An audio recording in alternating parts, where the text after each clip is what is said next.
Hi guys. Ayan, may i-share daw si Bunso guys. Kasi excited siya kay... Ano yan, mayroon dyan? Anong mayroon sa pouch? Home reading. May home reading na sila guys. Excited na mag-read. I-read niya sa akin yung This is kanyang my books. fourth book. Okay. Naggustong magpa-video. Rabbit and fox. Rabbit and Fox. Fox. Rabbit and fox. Ang bilis naman. Rabbit. This is fox. Rabbit can hop. Rabbit hops here. Rabbit hops and hops. Rabbit can jump. He jumps here. He jumps and jumps. Fox can jump. Fox jumps here. Fox jumps and jumps. Fox can run. He runs here. He runs and runs. Fox sees rabbit and rabbit sees fox. Let's see. Let's see. Runs and runs and runs. Okay. Next. Fox runs and runs and runs. Rabbit jumps. Fox jumps too. Okay. Snap. It's not. The end. The end.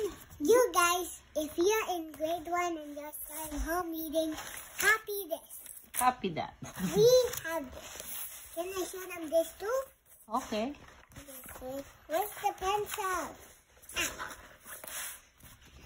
May home reading na. Nag-start ang home reading ni Bunso. Question 4.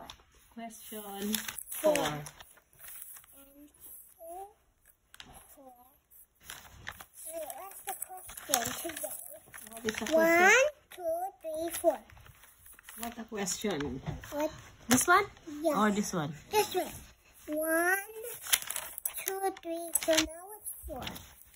1, 2, 3. 1, 2, 3. This one. 1, 2, 3, 4. This one.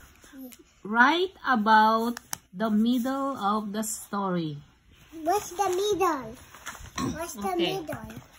Which one's the middle? Middle? This one.